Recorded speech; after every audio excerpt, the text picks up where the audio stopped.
तेलंगाना जिला मेदक के district panchayat officer T Sai Baba ने हमारे नुमाइंदे से बात करते हुए कहा कि जिले की ग्राम पंचायतों में 15 मार्च तक 100% टैक्स की वसूली का मंसूबा बनाया गया। टैक्स की वसूली के निशाने को पूरा करने के लिए मंडल सतह पर एमपीओज की क़ियादत में खुसूसी टीमें तश्कील दी गई। इन्होंने कहा कि टैक्स की वसूली में गफलत बरतने वाले ओहदेदारों के खिलाफ कानूनी कार्रवाई की जाएगी। ఉన్నటువంటి డెడ్లైన్ ప్రకారంగా మార్చి 31 నాటికి 100% పన్నులు వసూలు చేయాలి.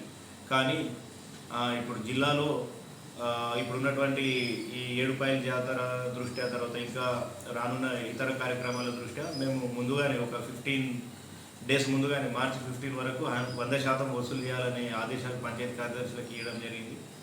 ఇటీవల ఏపీఓస్ రివ్యూ మీటింగ్ కూడా తీసుకోవడం జరిగింది.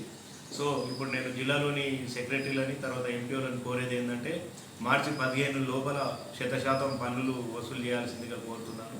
తర్వాత ఎక్కడైతే where the gram panchayats lagging behind with regard to the tax collection they are informed to form the teams, బృందాలుగా ఏర్పడి ఎక్కడైతే 100% పన్ను వసూలైందో అక్కడి సెక్రటరీలని కూడగట్టి ఎక్కడైతే లో పర్ఫార్మెన్స్ ఉందో ఆ పంచాయతీలకి వెళ్ళి టీమ్స్ ఫామ్ చేసి ఆ లక్ష్యాన్ని సాధించాల్సిందిగా